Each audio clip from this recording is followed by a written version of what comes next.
Peace. Welcome back to the podcast, Single Fathers Network. My name is Akram Bryan. I am the Chief Content Officer, and my job is to get out here and talk to these fathers so they get a chance to share their stories. And today, I'm speaking with a very good friend of mine by the name of Brian, whose situation is slightly different than a typical single father because he was able to, I should let you tell you, but I want to give a brief, Yeah. He was able to rectify the situation and work things out. So he is not currently a single father, but he still faced the challenges that single fathers face and the emotional side of not being with your family and being separated from your kids. So he has a happy ending to his story. Well, it's not over. The story went back happy. But anyway, if you'd like to share a little bit of your journey, what do you do? How many kids you have? Right. I'm currently employed as a vocational rehabilitation counselor. So I work with kids with disabilities, helping them find competitive employment in integrated and competitive situations. Integrated means that they will not only be working with other individuals with disabilities, but with just, your everyday run-of-the-mill regular workers like yourself. Married since my son was born in 06, since 07, so we're going on 17 years.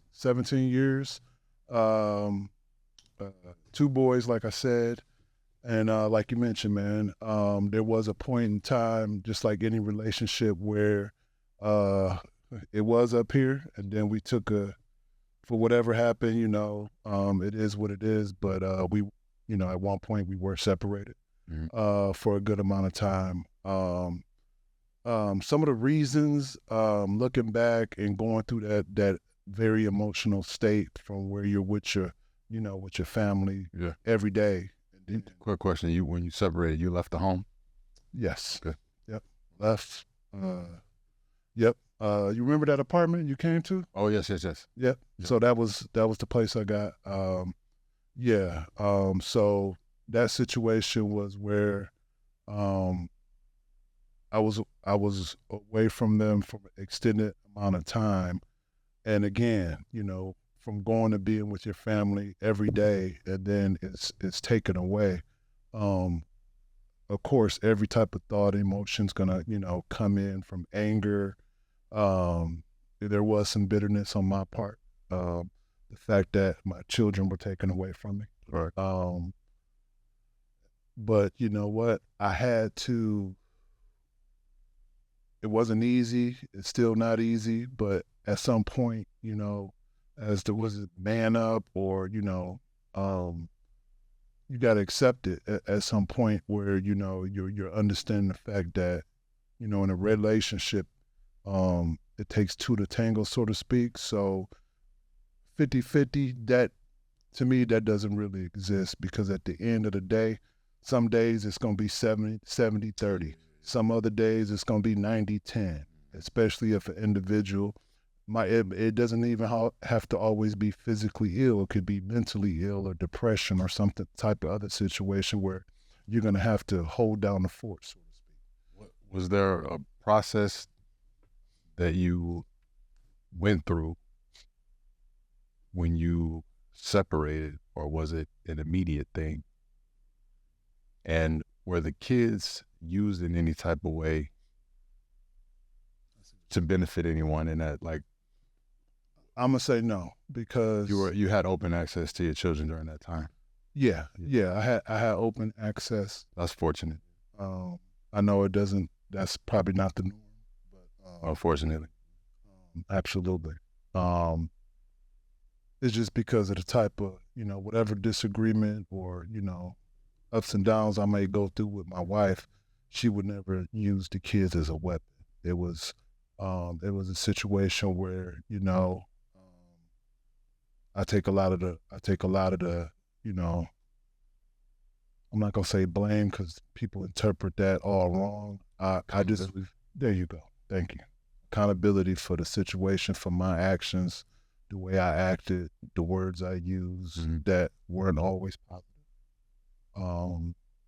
And when we'll go back to energy, I can honestly say that I wasn't always projecting the positive energy.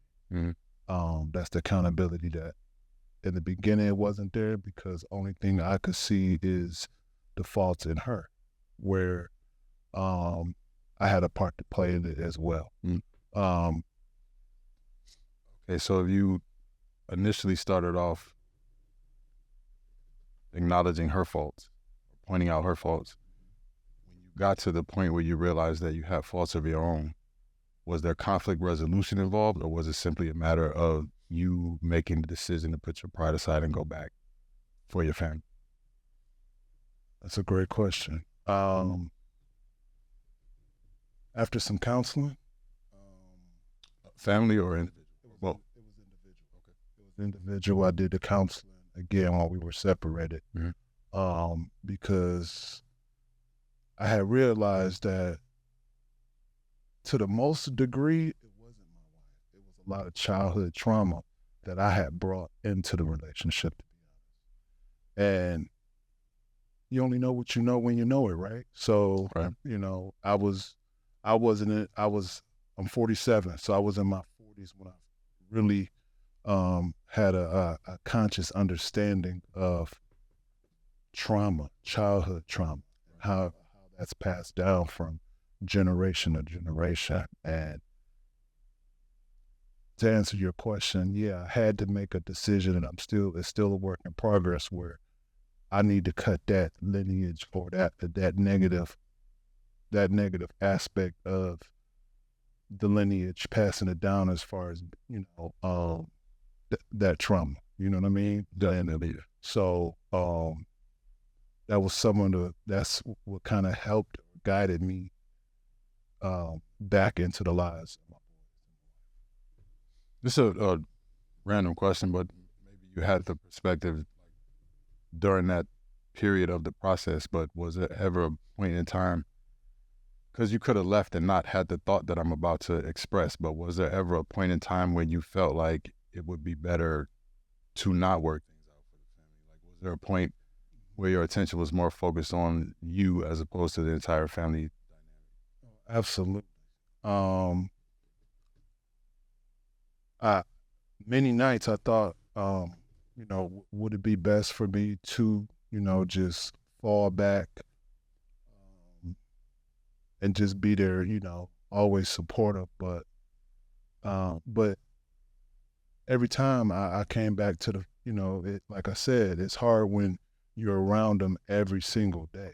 Definitely. And then, yeah, you could, anything's possible. So yeah, you know, walking away, or, you know, falling back. Yeah, I gave those many thoughts many times, but I always came back to, I don't know, I can't leave them out here just kind of like not on their own, because they got their mom, but Yeah.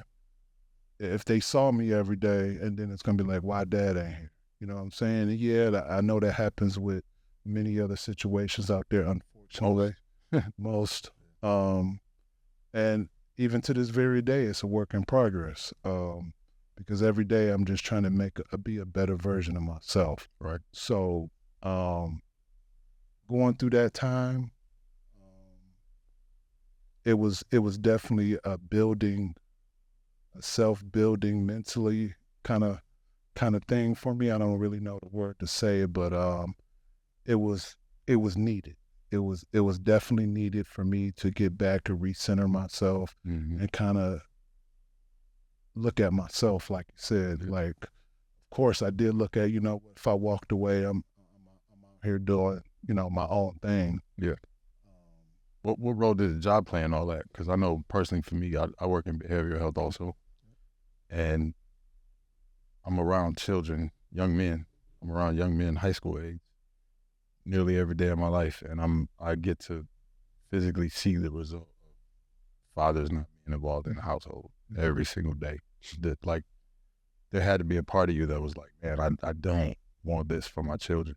Not that there's anything wrong with the kids that I watch, but they're victims of the dysfunction that they were born into.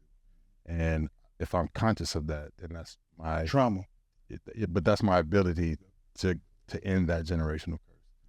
So even if I'm not with the mothers, I can still like maintain healthy relationships with them. So my kids can at least see that if things don't work out as planned, you can still function and be happy as individuals and co-parent successful. Absolutely. So when you went back to the house, what did that look like when you decided to resolve things? Let me see. So when I went back, that's when we were living on a. Let me see. I mean, in terms of the conflict resolution, did you approach it differently after you had time to seek counseling on your own, reflect? You changed the way you communicated with her. Did you Absolutely. eventually go to family counseling, and then second part of that question, what changed in her, or was there a change in her? Because communication often has to start one-sided. It's true. In order for it to improve, but Absolutely. the other party has to commit at some point. Absolutely. To tell you the truth, she had went to counselor prior to us split, and because again she had some childhood situations or trauma that she needed to work out and kind of figure things out. Pause real quick. Face the mic a little. Oh, okay, like that. Yeah, or push your chair that way so you can face me and still be closer to it. Okay. How's this? That's cool. Yeah. Okay. That's cool. It just looked like it was a little far away. Okay. All right. Appreciate you. Sorry about that, man. No, you good. You good. So yeah, so she had went to counseling first, and growing up in our community, it was never really talked about mental health, right? I mean, at least I could speak for my family. I don't ever remember, and I'm sure, and I've seen a lot of different mental health situations, but the discussion or the round table, talking about, how's it affecting us, it would always be from a negative standpoint, and he or she needs to work itself out, but not understanding that there's an actual illness behind it.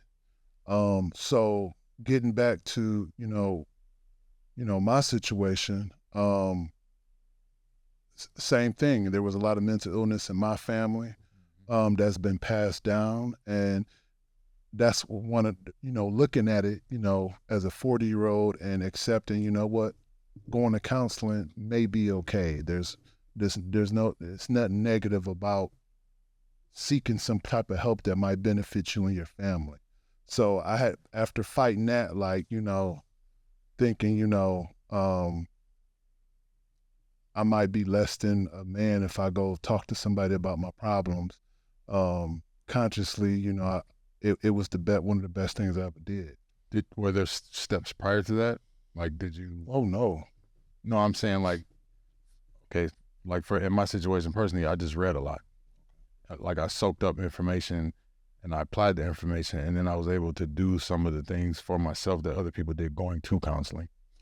I see what you're saying. So was there, for instance, we just had a cancer awareness event, and you still should follow up to prostate cancer with the actual test, the invasive test.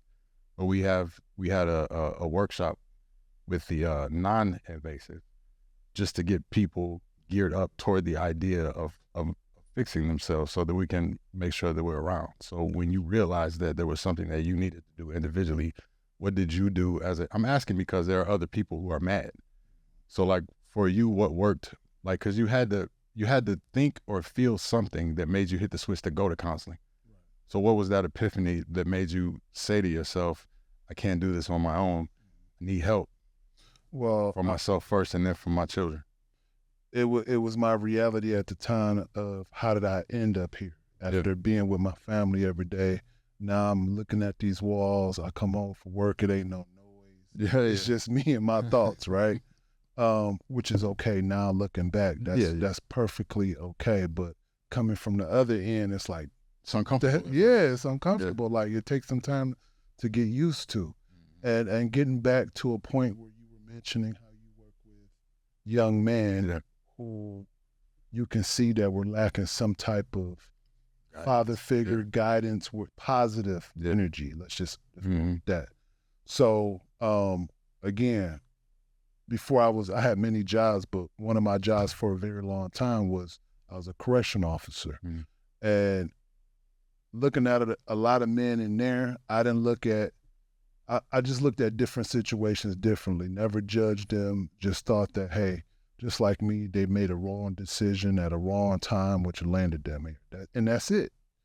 Because I learned that a lot of those men are very talented. Definitely. Talented. But for whatever reason, whatever led them to that point, they was lacking something. And sitting by myself without my family, I gave thought to those situations, and knowing that I don't want my sons in those particular situations. So when you were saying that I ever give any thought to being by myself, yeah, I did. But as soon as I thought about my boys and where I worked and a different situation that I was witness to,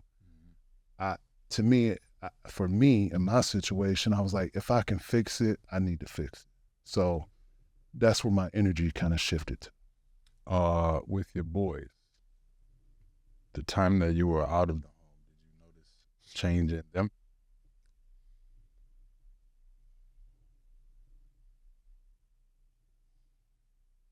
You know what?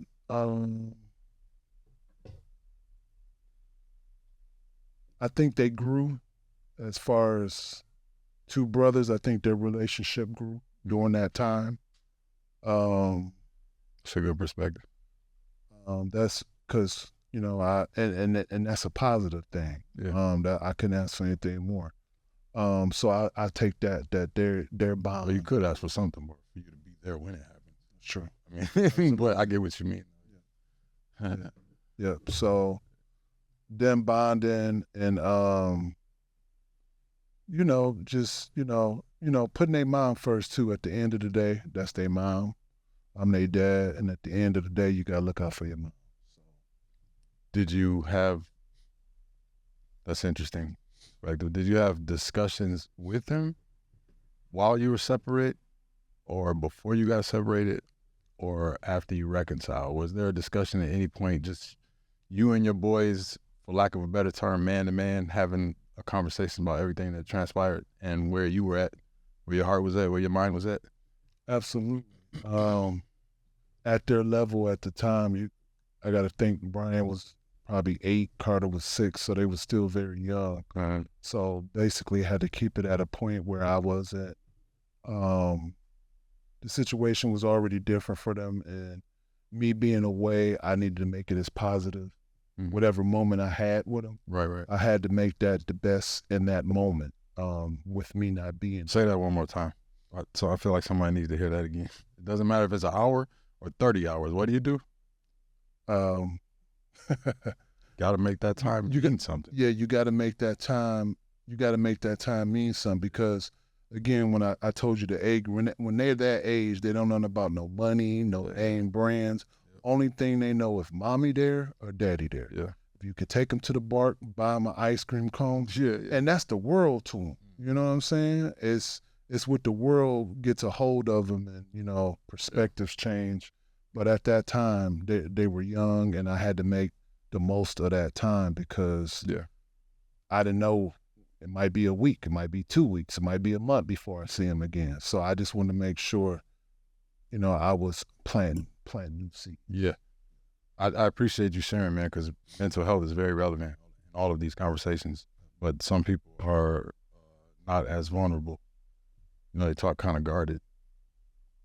So I appreciate you opening up. Because that's a part of single fatherhood that doesn't get discussed usually on the show. But it's a real thing, because had that decision been not to reconcile, then there would have been steps that you would have needed to take to assure a successful separation. That's true. As successful is subjective, but one that works best for all parties involved. That's right. Yeah, so even though it's beautiful that you were able to reconcile, but somebody needs to hear where you were at in that phase before you decided to reconcile, because there's a lot of people in that space, that limbo kind of, True. Yeah. And I just, for our community, we sing, we dance, we know we're the most talented people on earth, but for whatever reason, it's 2024 and it's almost like a taboo. And we've all been affected by it in one way or the other. Mm-hmm. Maybe not family, but maybe somebody on your job, maybe a loved one of a friend. And somehow, some way, we've been impacted by it, just because of the society we live in. Mm-hmm. And, I was just talking to a coworker about this. Mental illness doesn't even have to be a diagnosis, right? All the isms to me is mental illness. Whatever ism you want to put behind it, you know what I mean? From, you know, racism to, you know, anything against women, anything against a religion or a different culture. To me, that's all mental illness, and we all deal with it every single day. But again, getting back to realizing, hey, that counseling is not a bad thing. Mm-hmm. It's something new. It's a new adventure, and you got to be open, going in with an open mind, and just expect something positive to come out of it. And I just hope as a community we can get together and have more open forums like this where we're discussing it, because once we deal with that, it's going to go a long way in how we treat each other. You know what I mean? We look around, we don't need to talk about how we treat each other, how many of us are sitting in a jail or in a grave because we got angry in a certain moment, where if you would have just took a step back and just thought for 10 seconds, maybe that situation would change. I'm curious, like that's definitely true, because I preach self-control. So I'm feeling like is that, if you had some jewel of wisdom to pass on to people who are about to become single fathers, what would that, for me, it's self-control, for me, fixes everything. But some people don't have that same perspective. I'm just curious if you had to, like, you know, out of everything that you've been through. You got to love yourself. Let me pause for it. Yeah, definitely, for sure. You got to love yourself. Yeah, man. And you gotta love yourself first. Yeah. Absolutely. And then if you stay true to that, loving yourself and really being true to that, Mm-hmm. that's what you're gonna project. Question: I had a conversation with a friend of mine, and she stated that, like, a lot of her decisions were based on doing things for the kids, which I get, but I felt like that was a very close, like, step 2, because you keep leaving self out. Like, trying to fix a relationship with your children without having a relationship with yourself is like taking action without having a map. You can't get what you don't have. And again, it's our environment, right? We're a product of our environment. So everything, like, we're in the microwave generation. Everybody want it now, Yeah. where there's no patience. You know what I'm saying? Everything, good things come when you patient. That's what I'm learning. That's what I'm leaning on, Yeah. because I'm learning that, again, getting back to, if you just pause, think about how many men and women would have just paused for a second, no matter, because if you really think about it in life, all we do is react. No matter, you know, what our family might do to us or say to us, what our boss or coworker might say or do to us, or what our spouse might say or do to us, or our kids. Only thing we can do is react, and we can control that. You actually are conscious enough and you're disciplined enough to know self and love self, you start understanding that patience is priceless. It's definitely something that a lot of us have to work on, but if we're conscious of it, if we're conscious of anything, we can become better. Of course. That said, I'm going to have you back for a second show, clearly, probably many more, because I would love to jump into that journey with you, because there has to be a moment where the light switch gets hit. That happened for me. It clearly happened for you, where you're like, wait a minute, I have to do something to change the way I communicate with the people in my life. So yeah, I appreciate you sharing your story. And if you have the time, I would like to have you back to get into some self-reflection type stuff. But Absolutely. Absolutely. Yeah. Thank you for this platform, and I look forward to the next time. Would you be interested in, I'm thinking about putting like a monthly panel together, like just men to talk in groups with this story. Absolutely. Absolutely. Absolutely. More energy, more positivity, because reach one, teach one, reach one, right? Reach one, teach one. Yeah. And if you have, fellows that are single fathers, please send them my way.